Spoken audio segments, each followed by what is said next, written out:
once I took computer science in my school days, I just realized one thing: this is something that I can't do. This is something I'll never be able to do. Is it also attractive for women that are in the campus that you guys are literally building machines that can go underwater and do discoveries? Yeah, it would have been attractive if we had exposure to women. Okay, women mechatronics department.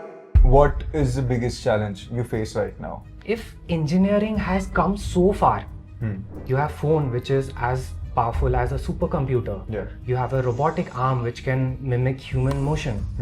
But if you go look life sciences research and their tools are primitive. And you literally blew my mind when you sent me that text that Anurag, we are printing organs. Is it really possible? It's definitely possible to print an organ. If I were to test a particular drug for liver cirrhosis, I would not create an entire liver. I would create a small liver to test that particular drug on, because I would have to test many different drugs and I would test many different concentrations of those drugs. So instead of doing it on large livers, I would do it on smaller livers. Now that smaller liver would be called a liver organoid. What is the vision ahead? We are not an Indian alternative of a crazy tech. Yeah. Okay, we are a better alternative on a global stage of this tech.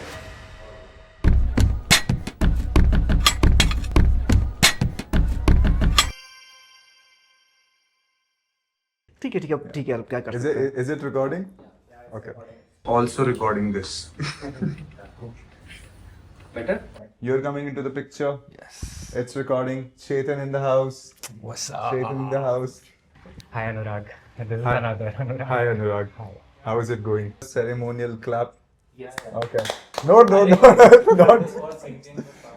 just for syncing this. Sorry. Hello everyone, I am Anurag Trivedi, co-founder of Everything Startups, also known as Startup with Anurag on Instagram, and I'm spending a day at Sytolab.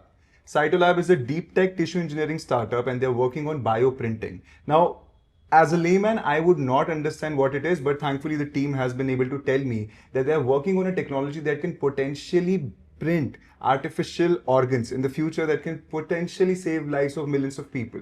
And I'm here with Anurag Atulya. We are still fighting on who gets to keep the first name. I'll settle that later. But Anurag, thank you so much for inviting me. It's a pleasure. And you literally blew my mind when you sent me that text that Anurag, we are printing organs.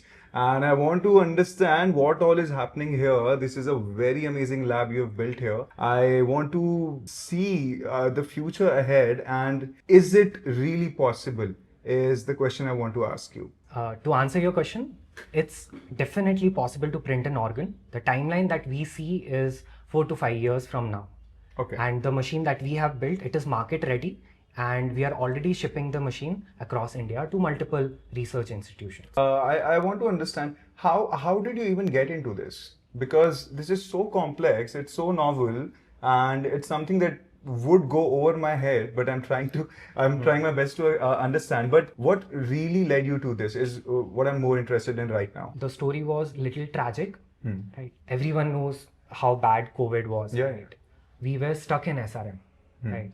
So me with my other co-founders, no one, Zeeshan, yes. Yeah, okay. No one was there in the campus. Our audience know that SRM campus has hospital attached to it. So we were stuck, and hospital was suffering from not having proper equipment. Yeah. That is the time when HOD of that medical college approached me saying that could you build a machine which can be a makeshift ventilator. Okay. That was the starting point for bio-specific 3D printers. So we made that machine. We provided hospital with ventilators. Okay. And while I was working with hospital, I realized that if engineering has come so far, you have phone which is as powerful as a supercomputer. Yeah. You have a robotic arm which can mimic human motion.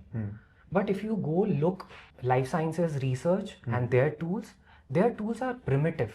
Okay. Right. So I saw that huge gap, and that was a point when I decided, no, I had to do something for life sciences. Okay. We had to bring in engineering to life sciences. We have to make good products for life sciences. Okay. So that is year 2019, around end of 2019. Yeah. When we started working on Bio3D. And you've been doing this ever since. Yes. When you say artificial organs, how far is it in front of us? How far is the timeline? So it's divided into 3 phases. First is, once we have enough studies done and the foundation is clear where we understand the behavior of the cells. As we know that cells are living beings and it can only thrive and grow inside a human body where we have immune system to protect the cell. We have a well-built system to nurture the cell. So the current bottleneck or the problem is when you try to grow cell outside your body, right? Okay. So there is no immune system outside the body. So step 1 is to grow cell outside the body. Step 2, that is phase 2, when we start growing small organs or miniature version of organs, we call it organoids. Step 3 would be printing actual organs that could be implanted or transplanted to the patients. Now the timeline that we see is 2 years for understanding the functionality of organoids, printing organoids, and 5 to 6 years for printing actual organs. And before we get more into this, I want to understand something, because where I come from, I can look at a startup, and not just you can look at a startup and understand if the founders wanted to solve a pain point or they wanted to become entrepreneur. I would say I am the kind who wanted to be an entrepreneur first and then see which problem I'm trying to solve. But if someone wants to go ahead and do something exactly like you are doing, I think it has to come from the pain point. Now, that was the time when COVID hit, right? And we all know the pain point during the COVID. Yeah. And as we were stuck in SRM hospital, so we got chance to see the hospital side of the whole system. Now, what I personally saw as a problem statement there, that even though the engineering side has excelled a lot, but medical sector still struggles with their fundamental machines. And that is where this idea of building machines for life sciences came in. So this is year 2018 when we started building this machine, and we made our first prototype during COVID. So that is how it all started, with idea of automating 3D printing and then building a machine which can print living tissues and help life sciences. Can you tell me a bit more about the background? I started tinkering with toys initially. I always wanted to build something, see how it worked. So fundamental pattern, if you see, there is this kick when you open a toy and you see something working, and suddenly you realize that you broke that toy. And because you would get scolded from your parents, you would try to figure out how to get that back together, and you would spend a day to get that back together, and finally 50% of time you won't, but that 50% of time when you get back that toy together and it starts working again, so you get that feeling of achievement, achieving something, solving a problem and understanding something.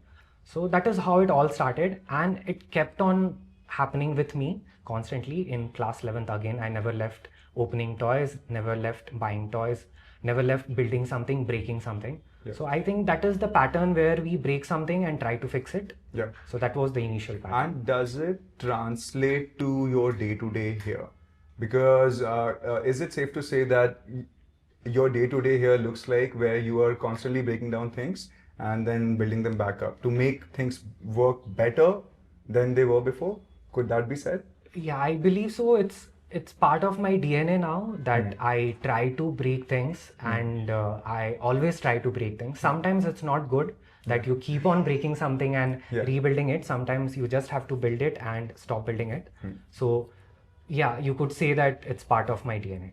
I want to also understand if I were to walk in as Anurag in this office, how would I get started with my day? And what is it that you're currently working on?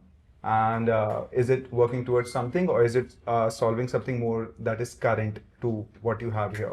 Okay. So it's little unconventional that what I do, my routine for last 3 to 4 months. So it keeps on changing. Yeah. So I have a routine for 3 months and then again I'll shift to some another routine. So past 3 months, it's like coming to office at 10:30 or 10, brew my coffee, have a cup of coffee, put my earplugs on, play techno, and focus on 2 screens, solve a problem that I faced yesterday, and I'll sit straight for another 3 hours. If team needs me, then we have a meeting with the team, and if there is no urgent need, I just focus on solving that exact problem. And is it more independent or is it still in collaboration with the other co-founders, or do you all work independently? So currently what I am chasing right now, it's more of a independent vertical. So that is something that would come next to our existing product. So I'm not trying to involve all of the team into that specific project. They are more focused on the existing product and selling the machine right now. Okay. And you told me about Zeeshan and how you co-founded this together. So where does Zeeshan come into the picture? And how did you meet him? Was he a school friend or a college friend? He was college friend. Okay. And how I met him, so initially when I built my first 3D printer in 2016. Yeah. So I started providing 3D printing service to all of the college students and team. But what were they printing? They were printing parts. So Parts of... college has team and they work on some project funded by the college. Most of the viewers would know if they are engineering students. Yeah. Now they print parts for their problem statements. Okay. So now I would take those order, print and give it to them. Zeeshan was my customer. Okay. And one day we were sitting in a room and I saw him making something. I knew about him that he is very good at designing. He's very good at aesthetics and making products. So I widely just pitched him, bro, would you join this company? And I have a problem statement. Would you solve it? Okay. So he thought for a minute and he said, let me first solve your problem for a month. If it works out, I'll join. And it's been like 4 years working together. Zeeshan is our co-founder, one of the 3 co-founders. Yes. I spoke to Anurag just very recently, and now I want to talk to you. Zeeshan, I want to understand what this machine does. Okay. Because I'm very curious. It's like my peripheral vision can't escape looking at it. But I want to understand how you met Anurag. So from a customer to a co-founder, and almost 7 years? 6 years, huh? Almost 2000. Yes. So what has been the journey like? But before you get into that, I want to understand how you met Anurag, how all of this happened, and how all of us are here right now. I'll take it very quick. Do I always wanted to build bio 3D printer? Was that my childhood dream? No.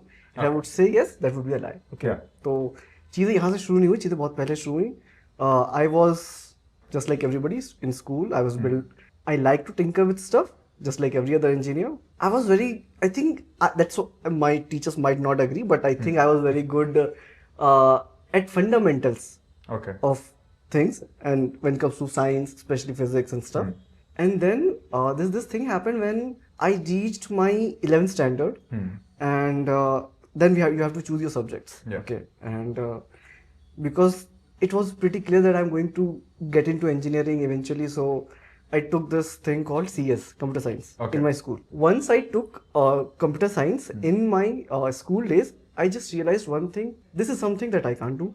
This is something I'll never be able to do.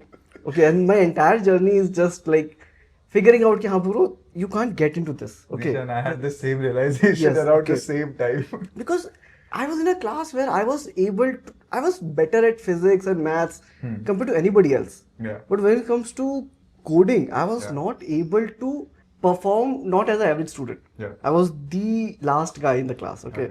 So I made one thing clear, okay, yes, I want to build stuff, but it can't be a piece of software. Okay. Because that was all the rage back then. Yeah. Okay, so I get into college.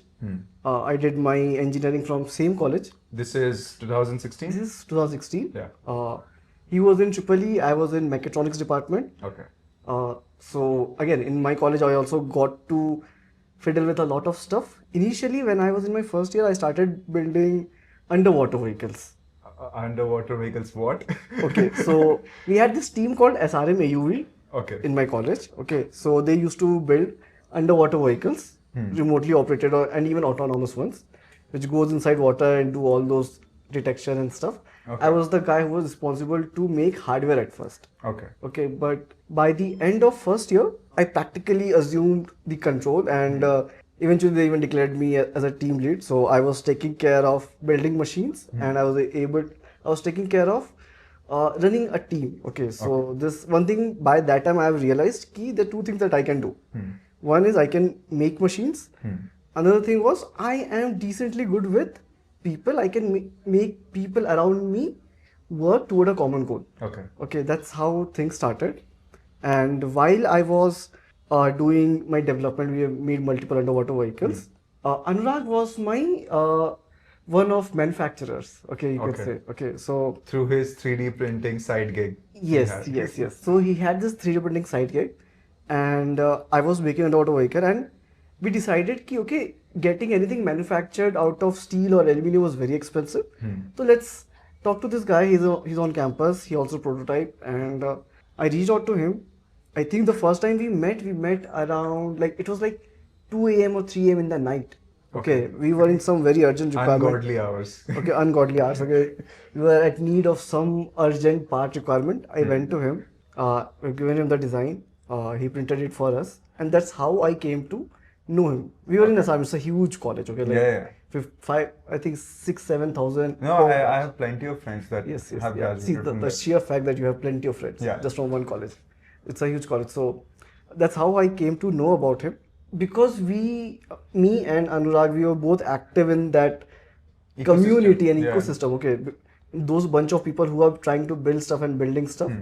I met him. There was this some college event was going on where I got to hang out with him, and then he was like, "Bro, I'm building this. Take it. Does it make sense to you?" Like, yes, it does make sense to you. Let's start working. Take it. Okay. And then I got into this. Yeah, that's how I met him, Yeah. and I came on board. So, how this all started? Let's start with that because I believe everyone would be interested in how they can start, right? Yeah, that is kind of the point of this question because you were also a 16, 17, 18-year-old kid. Yep. And I want to understand what really happens into your mind so that you go ahead and pursue something so complicated which just goes over my head. So what was going inside that mind of that 17? How old were you when this happened? So the company happened in around 2016-17 when the idea first came about 3D printing, and 2019 was the time when I started this company, registered it properly.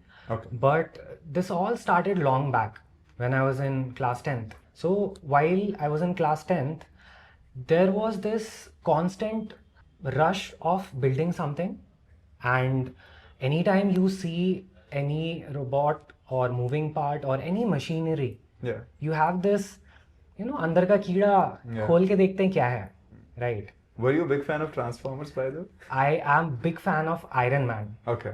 right? Yeah. And I always wanted that lab. And you have built it. That This is every teenager's dream who has grown up to see Iron Man and Transformers. But yes, I'll let you. yeah. So while I was in SRM, SRM Chennai. yeah, SRM Chennai. So we have this amazing ecosystem where engineers can tinker around with machines, and SRM provides you with sufficient tools. Do they have a specific lab? Yeah, they have workshops and everything. So I started building machines, small projects per se. So I didn't started with 3D printer at first. So I made some small projects like motor, moving, writing something, or just understanding the microcontrollers, basic electronics, you would say. Yeah.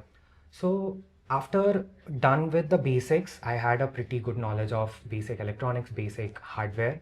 Now, 2016, there was this famous project of self DIY, we call it DIY projects, where you can build your own 3D printer. Okay. And first time when I saw the video that if you can make a CAD design and you click a button, there is this machine called 3D printer which will bring that into life. Yeah. The first thing in my mind is like, bro, this is magic. This is like shakalaka boom boom wala pencil.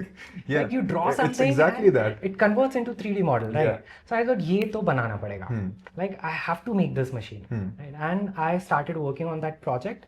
I started collecting scrap motors, motherboards, and it took me around like 3 to 4 months. Yeah. I had a basic scrappy working machine, which can make small parts, plastic parts, not that accurate, but good enough for my ego. Yeah. That, "Arey, kuch to ban gaya. Yeah. I made something. This right? is still 2016. This is still 2016.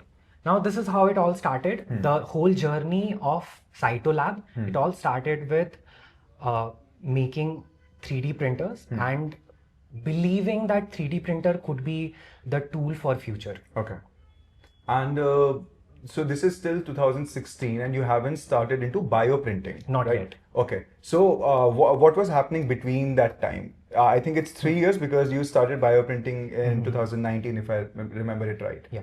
Once I had my first working prototype of a 3D printer, I saw the prints and I was quite not satisfied with the quality. I Yeah. saw much better printers out there in the market, Yeah. which I couldn't afford. Okay. Right. So I thought, why I should not improve mine, right?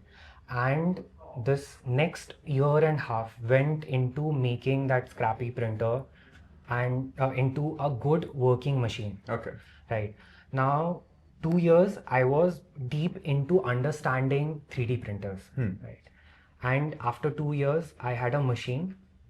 I printed my first part, posted on social media, and I got tons of reply praising, bro, which machine are you using? Which brand? Is this Ultimaker? And Ultimaker is iPhone of 3D 3D printers. printing. Right? Okay. And I thought, I made something which has printed a part of such a good standards. And which part was this? That was a normal cube. Okay. Not something fancy. Normal cube, but the print quality accuracy was damn good. Right. So that is the turning point for me, and that is when first I decided if I could make this as a product. First thing that would solve problem of all the engineers. Yeah. You guys were in that ecosystem of building things, building Yes, machines. It's very interesting for me, and I, as a normal guy who was about the same age, maybe in that campus, would have loved to just see what you guys were doing. Okay? And I just want to understand, I want to touch upon the joke that is it also attractive for women that are in the campus, that you guys are literally building machines that can go underwater and do discoveries? Yeah, it would have been attractive if we had exposure to women. Okay, I was in mechatronics department. Okay, the women, those who have met me back then, they might find me attractive, but there was not just enough women. Okay, Yeah, there was no intake. Yeah. All right. He found his partner. Okay. Yeah. Okay. So there's a 50% ratio, success ratio?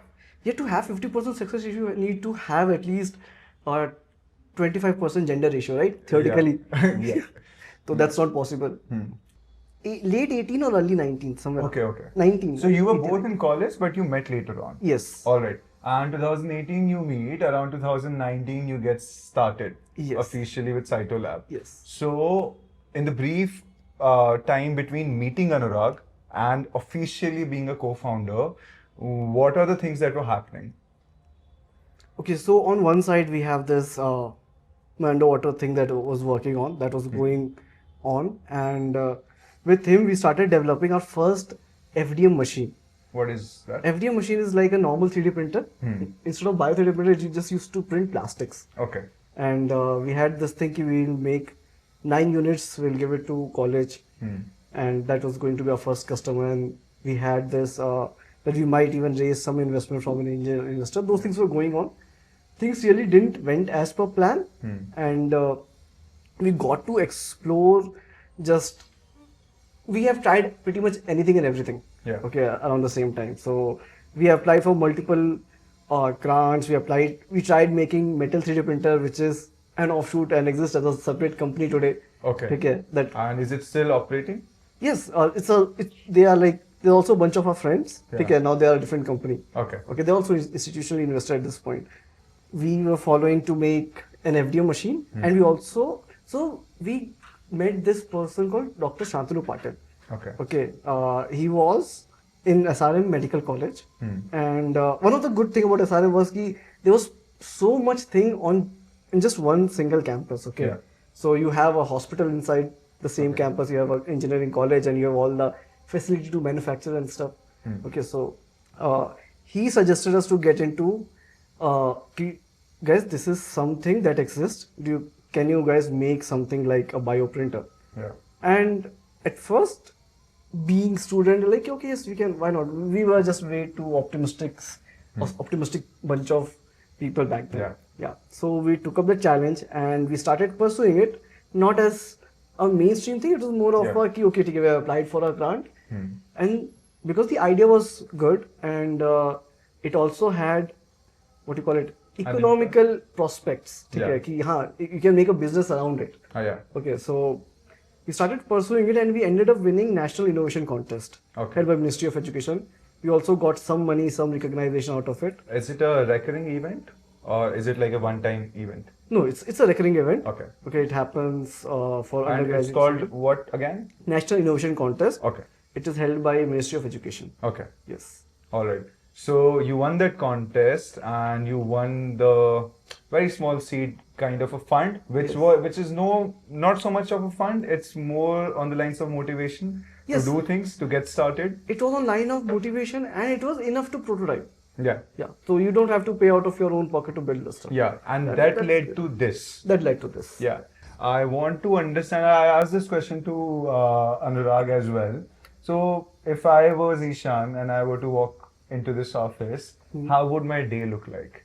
So my day is like very chaotic. Okay. I've seen that happen. Yes, yes, yes. There was I had the privilege of listening to some heated vendor arguments.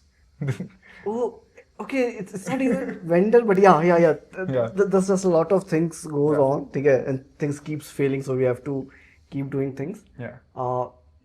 So mostly how my day starts. Okay, obviously it starts with a coffee. Yeah. I don't brew one. I use instant coffee, mix it in my water. Yeah. Okay, the shape of this cup is very good to do this. Okay. So I don't even have a spoon or heat it. So I just consume it like that. That's how the day starts. And after, it depends what's going on. We have Melvin in my team who takes care of finances. Okay. Okay. So many of the day will start with Melvin just standing right in front of me कि we need to take care of these payments. हमारा GST यहाँ अटका है, ठीक है. We need to send this thing to our CA. It's another layer of chaos. Okay. At times when we are developing or doing some changes in hardware, okay. So I might even sit with CB to figure out what to design, what not to design, and we have Gautam who takes care of electronics. So it depends. It depends on day. Yeah, Gautam literally took care of electronics. Yes. Because he Okay. broke a light. So my part is largely around getting things done. Okay, if whatever is stuck, if anything needs to be executed, I'll sit down, I'll take care of it.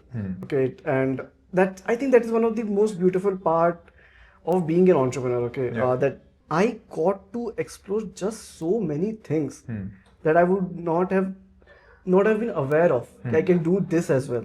It's just the key. There was days when we were sitting with lawyers and we are figuring out we are negotiating things. Okay, I didn't even knew कि these things even existed. Okay, I was not person who was primarily responsible for any kind of monetary or finance things. But again, we were in a situation. None of us came from finance background. We were exposed to those things. I picked it up. I learned around. We have done lots of mistakes. My CA scolded us. Like my CA scolds me. So what are you guys? But he also understands we don't come from finance background. I'm aware. Okay. So now we have figured out, okay, this is how you make financial projections, this is how you make a business plan and all those things. So we figured out those parts. And yes, hardware is something which we keep building because ultimately, yes, we aspire to be a life science company and we will be, but today we have a hardware product. Okay. And how I see is, we really want to get into where we actually solve life problems, but we are not there yet. Okay. How I see this entire life science thing is, it's like a poetry, and currently we are in the business of making pen. Okay. So we would like to get into poetry part. We are working very hard, but yes, that's what we do. Now that's a very beautiful analogy, and you also called the chaos of entrepreneurship, you called it beauty. I don't agree with that, but we will again. I have an argument to settle with Anurag. I have an argument to settle with you. But I love what you do, and I have been seeing you manage this office since morning. And I want to understand. I want to talk to, because I spoke to everyone in the team, and I want to understand if there's a pipeline to all of it. Since you manage and you are responsible to keep the team motivated, to keep the tensions low and expectations high. I don't believe in these tags like chief of staff, but if you were one here, I want to understand what is the pipeline here, how dependent is it, and how does CIBI come into place? What is Gautam currently working on? And if Melvin is always after budgets. Yes. So can you just briefly introduce me to the team and what they do? Okay, so we have Melvin who takes care of finance, as I already told you. Yeah. CB takes care of hardware only. Yeah. And Gautam takes care of electronics. Yeah. We have Ashish. He's another guy in our team who does just very wide variety of bunch of things. Yeah, he's a generalist. And yes, and he has taken a lot of loads off me when it comes to design things. Okay, because I'm also into photography and into visual things, so I used to design brochures, websites, and all those things. But now I'm not doing those things. Most of it is taken care by Ashish and Adrika, who is our marketing person. Yeah. Okay, and Chetan is the guy responsible for sales. Yeah. Okay, and I think that is one such part. It's going out and selling something and going out to talk to new people is something that I'm not comfortable with. Yeah. And I would have been doing this, okay, if he was not taking care of that part. Okay, because trying to sell a 35 lakh machine. Yeah.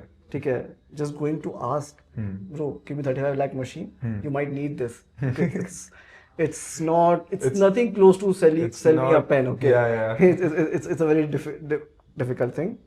I think an effective communicator, being able to put your idea cohesively and concisely is very important. So any practical applicable idea that you may give to them? In terms of how to effectively communicate better, it's a very ongoing process. You can get better at it eventually, but one of the most important things that you have to first internally clear out is you have to stop being afraid of making a fool out of yourself. Yeah. It's very important. You have to become shameless and you have to stop being scared of what people will think. And that is what will give you the freedom to iterate, do it again and again, so that you can realize that this is working and this is not working. So you can become a better public speaker or a better outreach person. Yeah. The main intention idea is to become shameless. Forget about it. Whoever thinks don't matter, doesn't matter. Just try it. Okay. Nice. So handshake first, and then Chetan in the house, the third and the youngest co-founder. I do not agree that you are 22 years old. I'll have to ask for your Aadhaar card because I've been a 22-year-old and I've never spoken with that much confidence. But I really love talking to you off the camera, and now we are on camera. I would love to pick your brain. There's so much I want to know from you. But before we get into that, you came into the picture a little bit later on. And I want to understand how you met Anurag, how you met Zeeshan. Where was it? So I came to college and I was trying to explore and understand how can I, do something in life sciences at this young age where I can, be someone who is of value, who can add value to something. And I found out that there are startups in my college, and there was one particular startup that was into air purification using living systems. So using algae. So yes, they were making algae-based air purifiers. So I joined them as an intern.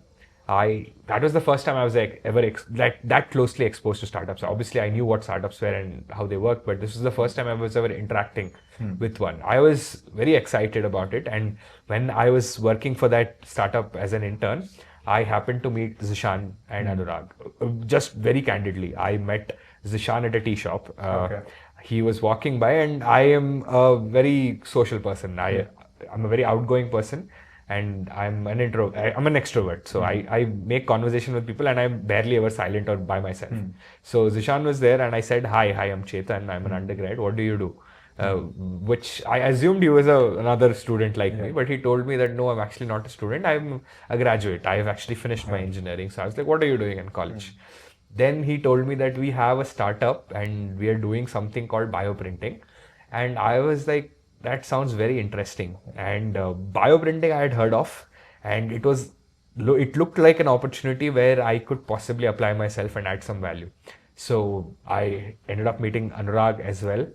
Anurag is someone, how could I say, though he don't get into developing things with us, but he's someone who stays out of the chaos, and so that he can think of what he wants to do next. If I was Anurag, Anurag Atulya, I am Anurag. If I was Anurag Atulya and I would walk into this office, what is the first thing that I'll be doing?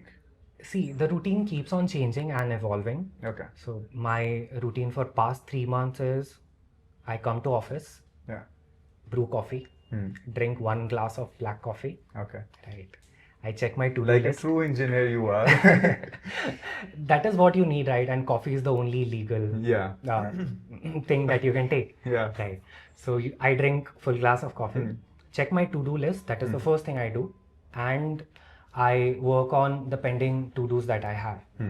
And for another hour or so, I put my phone on D&D and I start working on the problem statement. Okay. Now, if you have a startup and you have a team working, definitely there are a number of problems, but my team handles it very well. Yeah. And I mainly focus vertically right now. So I focus on one problem statement and I'm trying to solve that problem statement for past 6 months. And if you can tell me what is this problem statement? Yeah. So researchers right now face with multiple problems. One problem that we have already solved using our current product. BioForm. BioForm, yes. Okay. So researchers can now replicate their research more precisely. Okay. Right. The problem is when researchers do research, most of the researcher would be able to connect that they have to use pipettes. And What is a pipette? so it's a handheld device Okay. which you can use to dispense liquid. Okay. Right. And this liquid is the Liquid ink. could be anything. Okay. Right. Now, if you do it manually, anything that you do manually, how many times you can replicate? 10, 15, not more than I mean, you can replicate it, but not with the same accuracy. I exactly. think. Yeah. And in any research, what matters the most is how replicable the research is. Okay. Right. So problem statement 1 is we have to solve that problem. We have to make a machine which can replicate that n number of times. Okay. Regardless of any researcher across the globe. That is problem number 1. Problem number 2 is if you want to play around with living cells, Okay. you need a clean room. Right? Because there is no immune system outside your body. There is nothing protecting those cells from dying, getting infected. Right? So problem statement 2 is any researcher, if they want to print cell outside a clean room, the concept is called clean room, where air is super clean, no bacteria. That is not feasible right now in the market. Okay. Right? Out of 1,000, only 200 to 250 has clean room. Okay. Right? And rest of the researchers, they don't have access to those kind of machines. So I am working on solving that problem specifically. Whom did I let? Krishna. Oh yes, Krishna. Okay. Inks. The bio inks. So we are in life sciences. We have only 2 people in life sciences in our team. Okay. One is Chethan, another is Krishna. Yeah. And Chethan is involved in anything but life sciences. So, Okay. So it's Krishna who builds stuff, okay, or who actually know how to use. If I'm going to sell this machine, it will be a person like Krishna who's going to buy. Okay. Okay. So he's that kind of person in our system. And then we have Dhruv. Okay. Dhruv, The software guy the software guy. Okay. who uses GPT to write code. Yes. And Sorry, Dhruv. Sorry, Dhruv. I'll tell you how what Dhruv does is very novel, and I'll tell you how. Okay, there are a lot of software engineers. You're in Bangalore, like every second guy is software engineer. Okay, but when it comes to build software for a hardware, Yeah. okay, it's a very different ball game. Now you're not talking about just managing AWS servers and stuff. Yeah. Okay, those things are not easy, but there's a lot of information and resources available. Okay, there's a lot of things that can handhold you. But when you're talking about developing software for electronics, Yeah. okay, a very specific hardware, you're talking about STM32 or something, what to call it, custom made boards. Okay, it's a very difficult thing to do. Yeah. Okay, and as I've already mentioned, my fear of software or coding. Okay, so he does things that I can see and I can say, bro, this is something I can't touch. Okay, so yeah. I have a similar relationship with my co-founder. He has a tech background. I'm more on the business side of things. And there are just some things I say, Akash, I would rather not do it. Don't even tell me. Yeah. Please take care if you can. And I started working with the company as an intern, as a biomaterials intern. This is what year? This is the second year of my engineering, that is 2022. Okay, 2022. Yes, 2022. So 3 years ago. 3 years ago, yes. So my first year had happened online, and the second year I had joined college, and I happened to meet these guys in the second semester of that particular year. So I joined them as an intern. I started making different biomaterials to test on the printing hardware, and slowly but surely I started picking up more of the responsibilities at the company. And yes, my intrinsic love for biology was what got me in here, but what got me to where I am was more of my business skills, more of my nature as an extrovert, and trying to talk to people and make things happen. And how much did it help you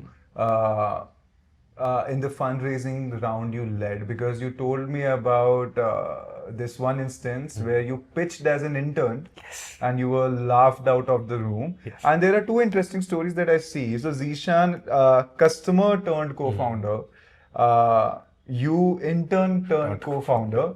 And I want to understand about that specific instance that happened, that you got laughed out of the room.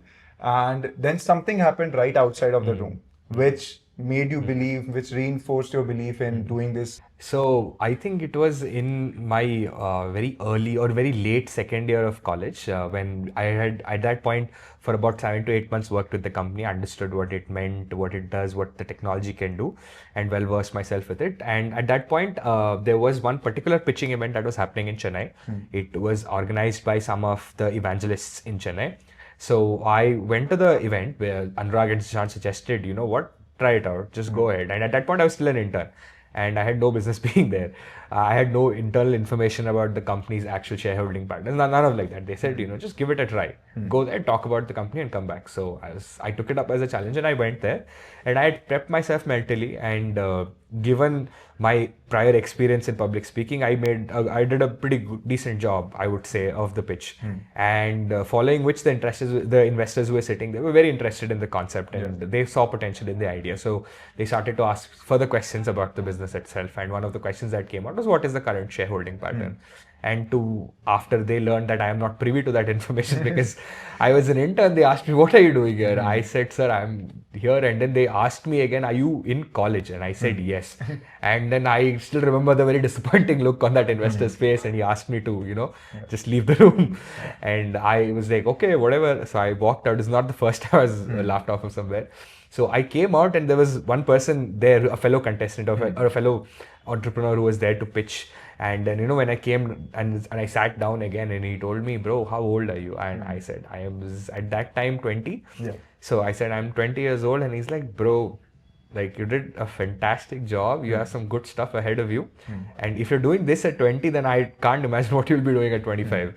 When you say you started with these pitches to investors, you started finding investors, there's one question that I always get. It's mostly funding chahiye. Okay? It's mostly funding chahiye. But there's not much I can do about it, right? There's not much I can guide on that, because I understand the intent is to get funding, and when the intent is to get funding, you are not focusing on the business or the idea itself. But if the intent is good, and if funding is a requirement, it's a need, it's a necessity, how would you, Chethan, if you had to start from scratch, how would you start finding investors and how would you approach them? So to answer your entire question, that first thing as well, fundraising is a full-time job. Yeah. At that moment and time when you decide that we are going to raise funds, you cannot be tied to any other responsibility in the company at that point. It's not possible. And it's much better, it will happen much better if you give your full-time effort into it. So to understand or to go about it, firstly, you would have to figure out what type of investor would invest in you. And most likely we're talking about seed stage founders. So it would be great to find out your competitors or people who are doing similar things and who has invested in them. It's great to understand the investor before ever actually reaching out to him. What kind of deals do they do? Are they similar to such risk appetites? And have they read rounds of similar check sizes to what you're asking for right now?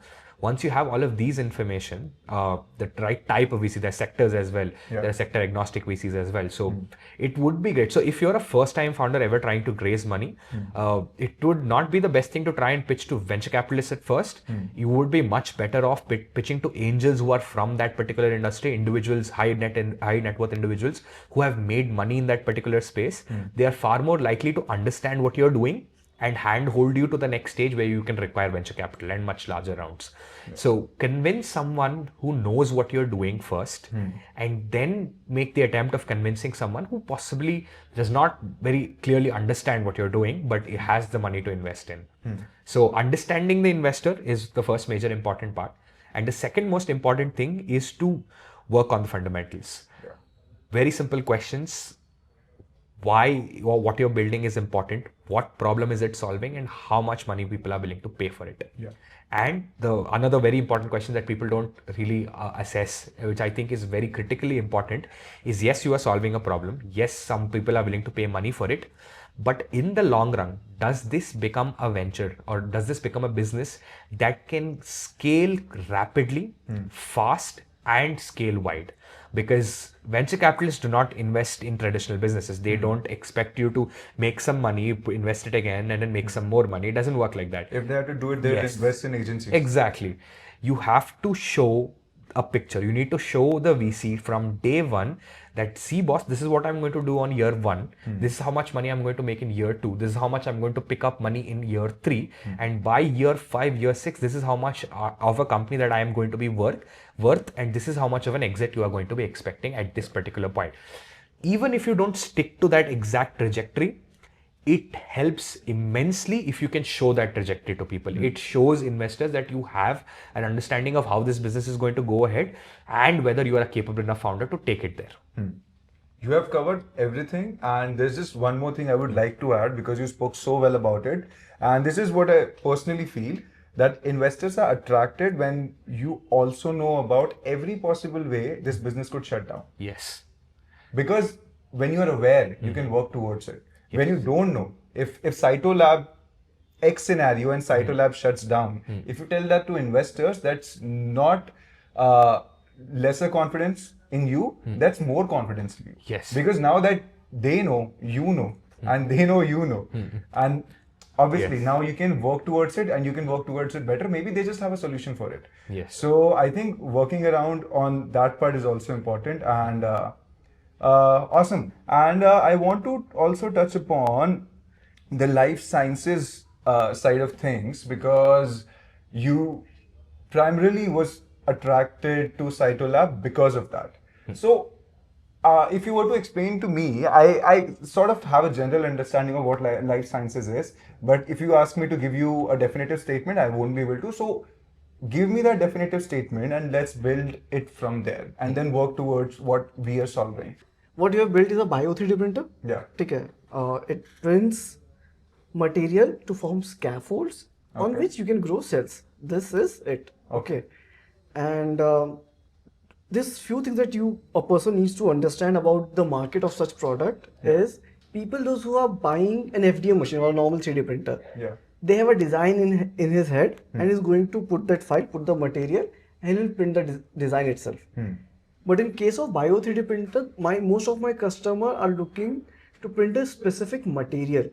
Okay, so the material is not standardized here, unlike other printing technologies. Okay, so the biggest challenge in this product is you have to make a material which should be able to print a variety of material. Okay, in HP you have very proprietary ink that they'll sell and you have to use it. Okay, but here the entire thing is you have to make something which can print anything. Okay, so you provide the machine, building the ink is on the end user. That is what most of the people in market, in academic research, they are working on. Okay, so you have to make your machine as versatile as possible when it comes to printing material.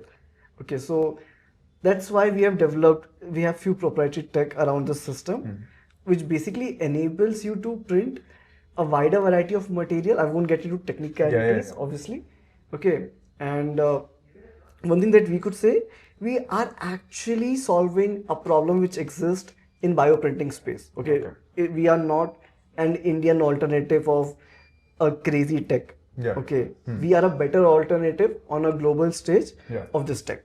All right. Okay, there's certain things that our machines can do that nobody else can. I think you stand very strongly there that we are good at building technology and we are good at building machines.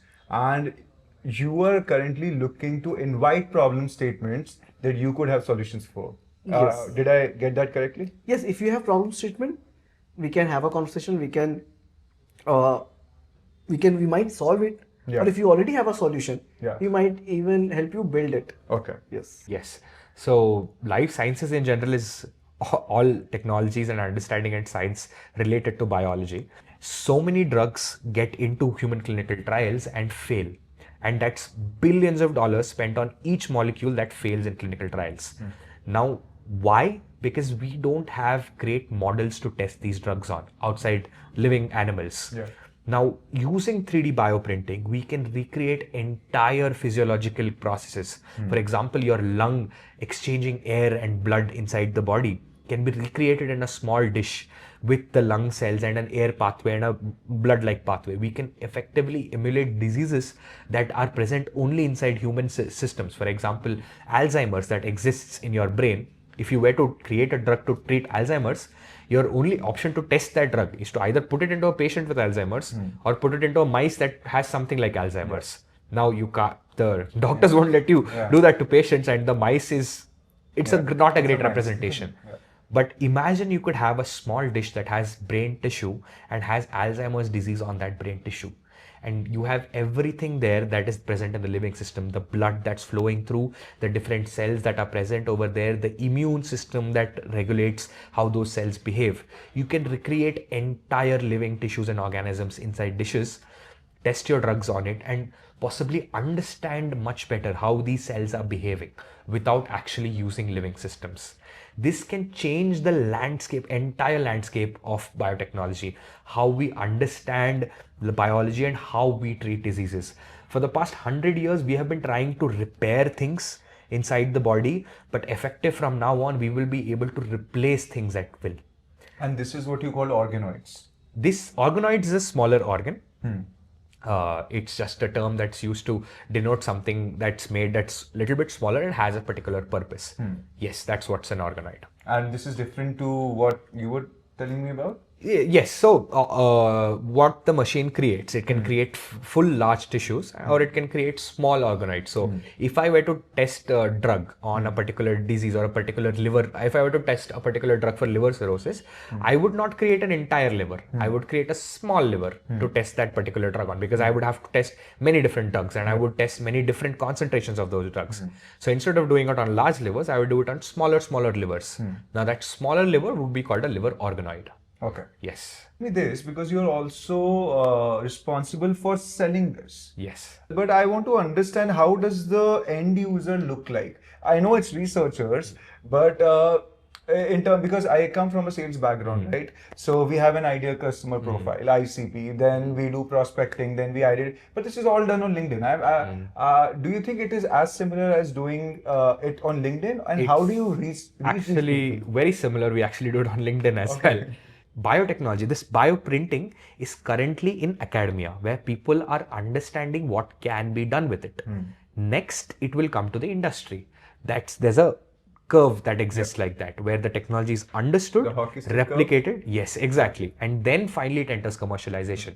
And where this technology is also is it is at that academic stage where people are still understanding and trying what they can do with it.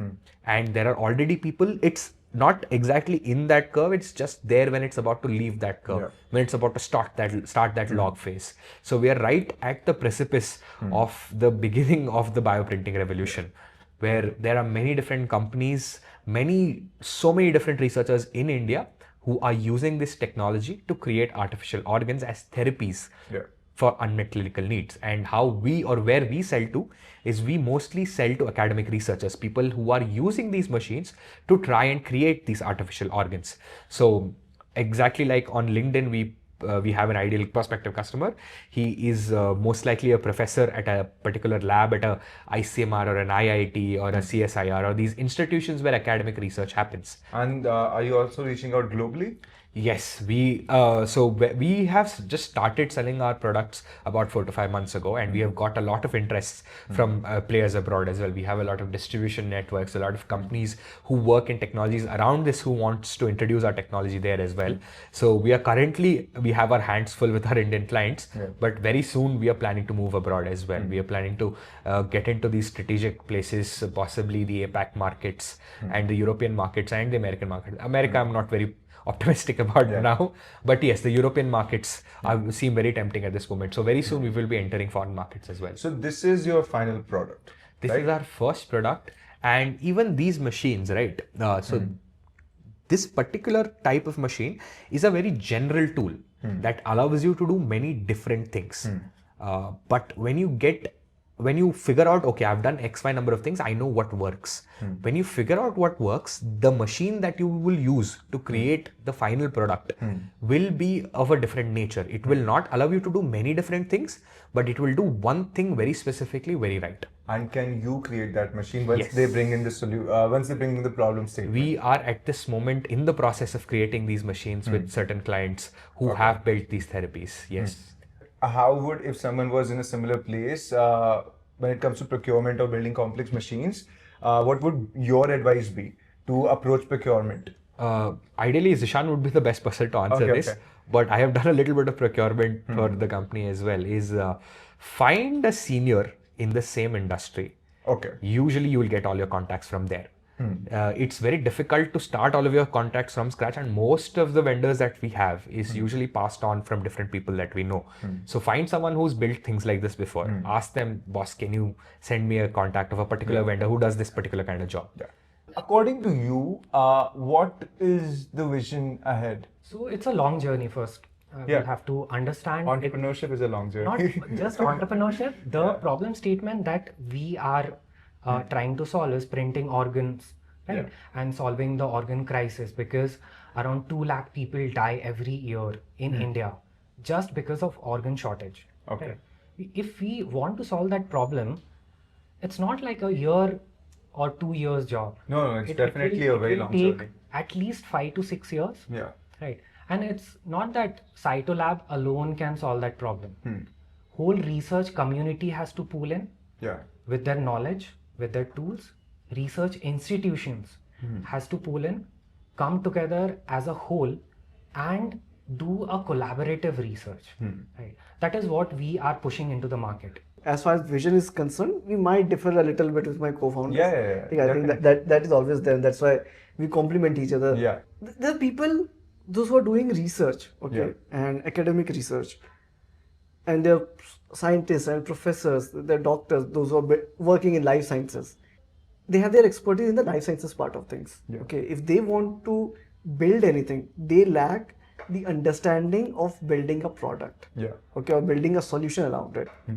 What I would like to do, or what we are moving ahead and doing is, as we are selling this machine, we are also scouting of new problem statements. And we are trying to collaborate and develop solution, whether it be hardware or software or something in between around those things. Because Indian market is huge. Indian pharmaceutical, Indian life sciences market is not just many things. Many of the market in India is big because India is big. But there are only few of the industries which is actually big. As far if you see life sciences, especially pharmaceutical, India as a country supply half of the drugs or half of the vaccines. We are giant in those spaces, but there's a disconnect when it comes to R&D and developing their own IPs, their own products. So we might be able to bridge that gap as well. My vision with respect to the company lies in the belief that this technology has the potential to impact millions of lives and has the potential to impact how long or how far ahead we survive as a civilization. It's critical that we need to create these donor organs. We lose millions of lives every single year because we don't have enough donor organs. So this technology and what we are building where we see us being is we want to be the end stage technology provider who in some place or some form, I am not specific or I'm not predetermined about how we are going to do it, but it will be a critical role that we will play in helping save lives. That is the mission. Personally, what is the biggest challenge you face right now? So there are tons of problems as a co-founder you face in a Yeah. startup, right? But if you could weigh those problems and top top If we have problems. to statistically rank these problems. Yeah. So the problem number one is you need energy, right? Yeah. To work on a problem you know that will take at least 2 to 3 years, Yeah. right? And motivation is not enough, right? My biggest fear is what if next day I wake up and I'm not motivated enough Yeah. to work on that problem anymore. I think the biggest challenge is as we move ahead, okay, every day new things comes out and it's new. It's absolutely new. Like no matter how many startup videos you go and watch, when you start acting, there will be things which will come out of every nooks and corners that you might have not thought of. Yeah. And given the fact that we are doing for the first time in our life and we don't come from business background, at times it gets very overwhelming. Yeah. Okay, you might, like, for example, convincing a VC is a difficult job. Okay, we did that, but just getting the due diligence done, so it was so tiring. Like you have to get all those documentations, everything, and you're not even aware of it. Okay, and you don't even understand the scope of it. There's so many laws which are made around. Okay, because people know what could go wrong. Yeah. But we don't.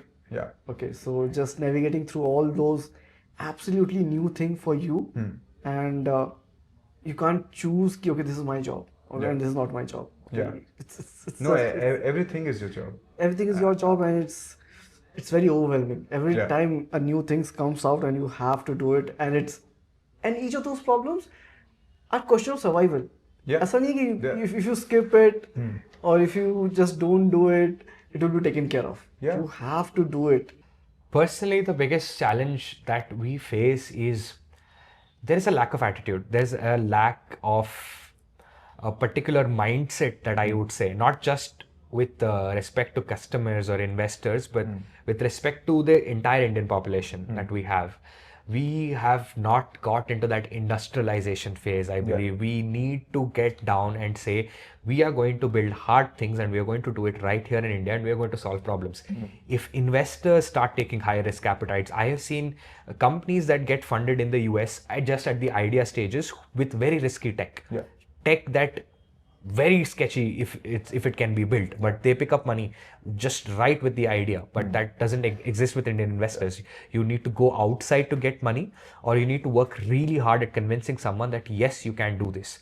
And there is lack of funding in the academic research as well. We as a company cannot take this technology to where it's supposed to be. We're supposed to do it with a bunch of people, but if those bunch of people don't have enough money, it's going to happen very slow. It's not going to happen at all. So the policymakers have to double down on this technology. They have to put more money into this, and there has to be a lot of education and a lot of hand holding, or a lot of propaganda, if that's for lack of a better word, for this technology, where we say that no, this is going to change lives. Let's train more students on it. Let's add more of these machines to different labs in the country. Let's put it in the hands of many different people so that we can get it faster to where it's supposed to be. Okay.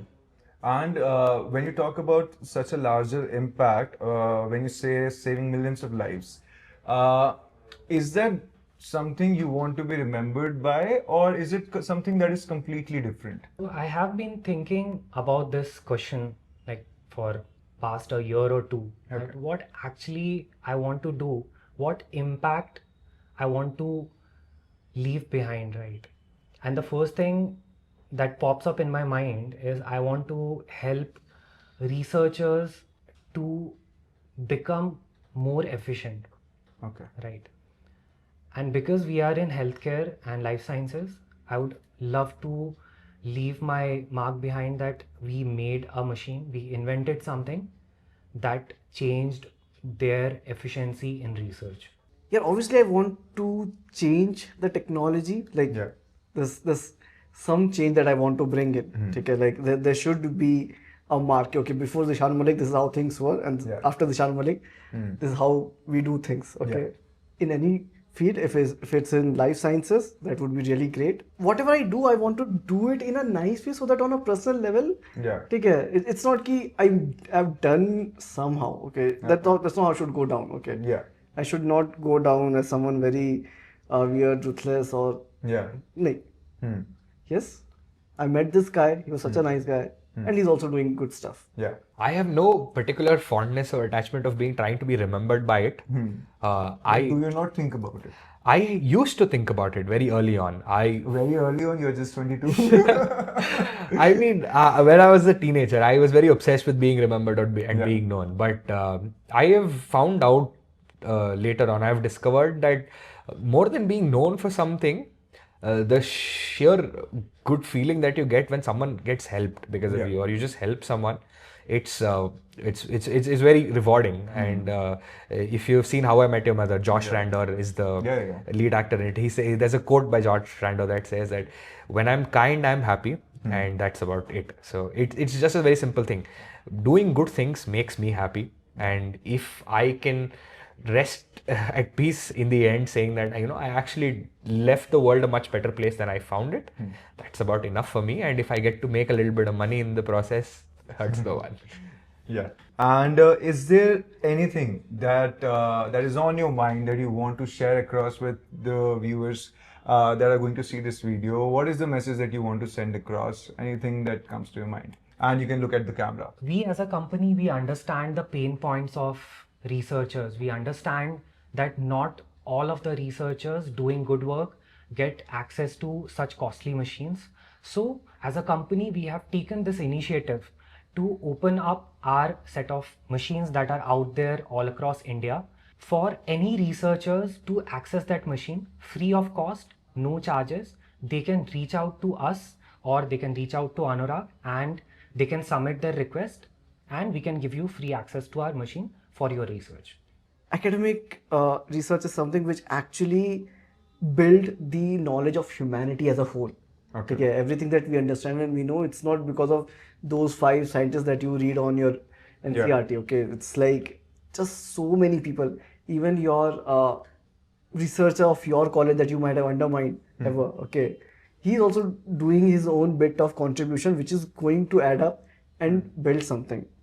And currently, as a humans, we are able to do a lot of research, do a lot of knowledge gathering. Okay, but in India, I see there's still a gap when it comes to taking those knowledge and building a solution out of it. Okay, and if any of our listener is onto something and wants to build a solution, okay, we are in life sciences space, that is our niche. I would like to encourage them to reach out to us. Yes. We could find a middle ground and we might build it together. One statement that I could give that would blankly apply to anyone who is watching and would end up making an impact is take risks, get out of your comfort zone. You can build things. At least you have to try. Stop putting a full stop and making things mediocre for yourself. Stop settling. Don't be obsessed with getting to somewhere else, but make the effort. And I'm very sure that once you start making the effort, that putting that effort in is going to be so rewarding that you're going to start loving it. And it's honestly a better way to live. Try things that you haven't tried before and make an impact. Just try to do good and keep trying things. Spoken like a true 30-year-old. I'm kidding. That's actually truly remarkable. Yes, you can definitely reach out to both of the Anurags we have. Definitely, yes. I'll let you know who won the title of keeping the name. But thank you so much. I hope you win. I hope you win wherever you are headed when it comes to BioForm, when it comes to Sytolab, and your own personal endeavors that will come in the future. And I wish you the best. Thank you so much. Anurag meets Anurag. Thank you so much, Zeeshan. It was lovely speaking to you. More off the camera, by the way. Okay. And you have definitely given me something when it comes to vendor management because मेरा भी GST फंसा हुआ है. And thank you so much. Thank you so much for speaking to me. It was And, very lovely speaking to you as well. Yeah. And to all the investors watching out there, we would love to take your money. Please hit us up. Yeah. Hit me up and I'll put you in touch with these guys. Yes. Because we have done so many CTAs. I also have a CTA that I hope this helps to anyone watching. And like always, thank you for watching. Hello everyone. Thank you so much for watching this video. This is probably one of the longest videos I've put out on the internet. So if you stick around till the end, you have all my respect and love. If you want me to interview more startup founders, share their stories, and if you are a startup founder building something cool, I would love to come to your office and talk to you. So let me know in the comments below, and like always, thank you for watching.